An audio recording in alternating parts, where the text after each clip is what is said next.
It's my third day of running for this ultra marathon video trainer, and I really thought I should have thought twice about filming this series before I started, because I have to take my glove off to use this camera, and my sensitive little paws go numb after about a minute because it's so freaking cold up here. I'm getting soft in my old age, for sure. So I'm hitting some intervals again today. When I get back into the warm, I'll give you the workout for you to follow, should you want. But today, apart from working on the speed, I'm working on keeping my posture and keeping my form. Let me use this as an interval of rest. Whew.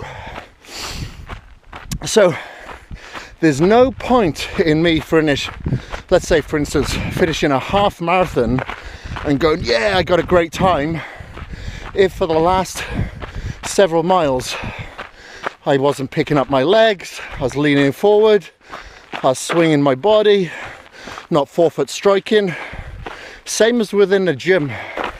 You focus on your form first to ensure that you're engaging the right muscles and you're targeting the areas that you need for muscularity, symmetry, injury prevention. It's the same thing when you're biking, running, swimming. The entire time I'm swimming, even with intervals, just thinking of keeping my body taut, my posture aligned, staying hydrodynamic, shoulders close to my head, not moving my body as much. Sorry, go for it. So these are all things that I'm trying to focus on, and that's what I'm focused on here when I'm doing these intervals. And I enjoy doing these intervals on terrain such as this, because the ultramarathon will obviously be off-road in terrain such as this, and it keeps me focused and present, because if I'm not, I could kick a root, a rock, fall down an embankment, whatever. When you're on a hard surface, generally it's easy to switch off. So that's another thing. And just trying to keep my body as relaxed as possible. When I'm running, I'm not just swinging my arms, I'm actually pivoting my upper body in the opposite direction to my lower body, just to try to extend my stride just a little bit, but still keep my cadence fast. Especially as I go up slight embankments like this, I increase my cadence so I don't have to propel this 220-pound weight any further, because that will exhaust me pretty darn fast. Wow, it's getting towards the snow now, so time for my next interval.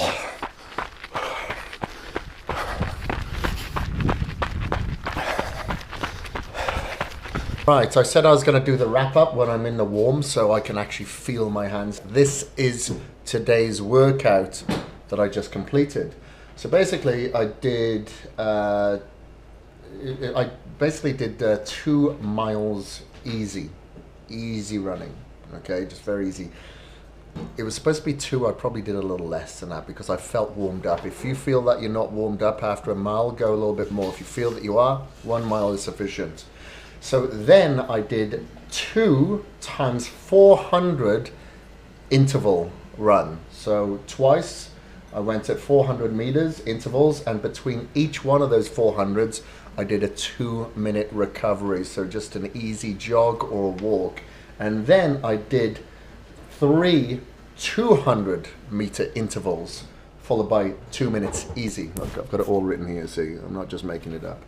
And then I did 2 times 1600, but that wasn't an interval, obviously that was a tempo run, so slightly slower, running at a tempo pace for 1600 meters. Between each one of those 1600s I took a 4-minute easy, and that was it. That's today's. And obviously I was doing it on a trail, so it is a little bit more difficult, especially when you're trying to compare times one week over another. But I personally prefer to do it on a trail. Being a bigger athlete, you know, it's a little bit more forgiving on my joints and the knees.